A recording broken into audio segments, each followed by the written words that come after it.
Vision మా daddy చూస్తున్నప్పుడు భయంకరంగా ఏడుస్తున్నాడు కానీ ఏం మాట్లాడలేకపోతున్నాడు. అప్పుడు దేవుడు ఆయన దగ్గరికి వచ్చి ఆయన బొట్లు మా నాన్న మీద వేసినప్పుడు అది మా డాడీ చూడగలిగాడు కానీ తిరిగి ఏం మాట్లాడలేకపోయాడు.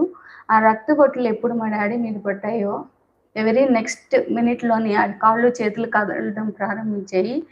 చిన్నగా ఒక శక్తిని పొందుకున్నాడు అనమాట. ఆ కొద్ది నిమిషాల్లోనే చిన్నగా అన్ని 3 నెలల నుంచి బెడ్ రిడన్ ఉండి ఈవెన్ వాష్రూమ్ కూడా వెళ్ళలేని పరిస్థితులు, ఎవరైనా తీసుకొని వెళ్ళి వచ్చి ఉండాల్సిన పరిస్థితిలో ఉన్న వ్యక్తి ఆ విజన్ ఎప్పుడు వచ్చిందో వెంటనే మా నాన్న లేచి నడిచి అక్కడ తిరగగలిగాడు. అప్పుడు అవి చూసిన తర్వాత అప్పుడు మా డాడీకి దేవుని మీద విశ్వాసం కలిగి యేసయ్యని నమ్ముకొని తర్వాత ఆ విలేజ్ నుంచి కూడా వచ్చేసి నెల్లూరులో స్థిరపడడం జరిగింది. అక్కడ నా స్టడీస్ అంతా కంప్లీట్ అయినాయి. నెక్స్ట్ నా జాబ్ విషయం దేవుడు ఈ విధంగా నాకు కృప చూపించాడు. ఓకే, సో చాలా మంచి సాక్ష్యం కదండి. సో సిస్టర్ గారు 3 సంవత్సరాలు ఉన్నప్పుడే ఇంకా వాళ్ళకి ఇంకా యంగ్ బ్రదర్ 5 months. సో అప్పుడే సిస్టర్ గారి తండ్రికి స్ట్రోక్ రావడం. సో 3 months వరకు బెడ్లోనే ఉండడం. ఆయనకు ఎవరో ఒక్కరు చూసుకుండే ఒక విషయం. సో తండ్రి గారికి అలాంటి సిచ్యువేషన్లో వాళ్ళ అన్యులైనప్పటికీ ఆ సమయంలో చాలా రకాలుగా అందరూ చెప్తారు, అక్కడికి వెళ్ళండి, ఇక్కడికి వెళ్ళండి, ఈ పూజలు చేయండి, బాగోవుతుంది. అవును కదా. సో అయితే వారి అత్తగారు, అవును కదా సిస్టర్, మీ అత్తగారు, సో అంటే తండ్రి వాళ్ళ చెల్లెలు అంటే అత్తగారు మేనత్త అవుతుంది. సో వారు దేవుని నమ్ముకోవడం, వారి ద్వారా సో తండ్రిని దర్శించడం, సో సాక్ష్యం చెప్పడం, దేవుని వాక్యం చెప్పడం. సో అప్పుడు ఆ ఒక మరణపు పడకలో ఉన్న తండ్రిని దేవుడు దర్శనం ద్వారా దర్శించడం అన్నమాట. ఎంత గొప్ప సాక్ష్యం.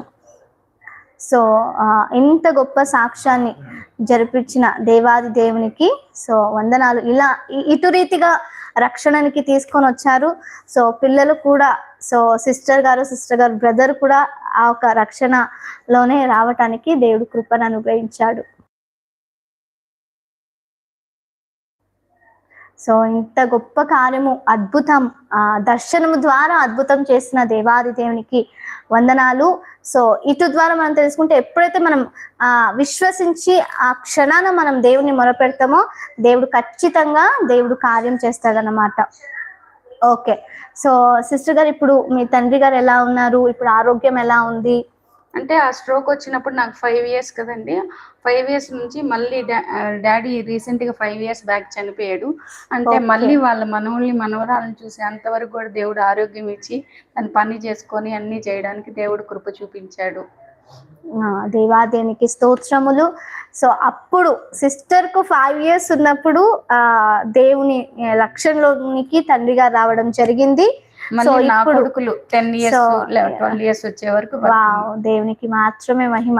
సిస్టర్ గారు స్టడీస్ కంప్లీట్ చేసుకొని జాబ్ చేసుకుంటూ మ్యారేజ్ అయ్యి కొడుకు పుట్టి, కొడుకు 10 years మన్మోని చూసి, మన్మరాలను చూసి ఆ తండ్రి 5 years బ్యాక్ దేవుని సన్నిధానంలో చేరారన్నమాట. సో అంతవరకు దేవుడు ఆయనకు ఆరోగ్యాన్ని, ఆయుష్ను కలగజేసిన దేవాది దేవునికి ఎంతగానో నేను వందనాలు తెలియజేస్తున్నాను, కృతజ్ఞతాస్తుతులు తెలియజేస్తున్నాను అన్నమాట. సో ఆ తండ్రి ఎంతమందికి సువార్త చెప్పిండండి. సో ఆయన ఎక్కడెక్కడ నివాసం చేశారో అక్కడ ఉండే వాళ్ళకు కూడా ఆయన ఒక అనుభవాన్ని చెప్పేవారు. అనేకులు ఆయన ద్వారా రక్షణలోకి దేవుని నమ్ముకునడం కూడా జరిగింది. అవును కదా సిస్టర్? సో అలా వాడుకుంటాడు దేవుడు. సో మనం అనుకుంటాం కానీ వారు అన్యులు అని కొంతమందిని మనము దూరం పెడతాం, కానీ దేవుడు అందరినీ ప్రేమించేవాడు. ఆమేన్. అని బట్టి దేవునికి స్తోత్రము. సో ఇది చిన్న సాక్ష్యం మాత్రం ఇప్పుడు చెప్పింది, ఇంకా చాలా ఉందండి. మనం మధ్యలో సిస్టర్ గారి సాక్ష్యం విందాం. సో దానికి కింద ముందు ఇంకా మరికొన్ని ప్రశ్నలు నేను అడుగుతాను. సో మధ్యలో సో సిస్టర్ గారు కూడా వారి సాక్ష్య జీవితాన్ని పంచుకుంటారనమాట. ఓకే, మనం క్వశ్చన్స్కి వెళ్దామా? నెక్స్ట్ క్వశ్చన్ మనం చూద్దాం. యెహోషువ మరణించిన తరువాత ఆయనను ఎక్కడ పాతి పెట్టడం జరిగింది? అంటే యెహోషువ దేహాన్ని, ఆయన మరణించిన తర్వాత యెహోషువ దేహాన్ని ఎక్కడ పాతి పెట్టారు? ఏ స్థలమందు పాతి పెట్టడం జరిగింది?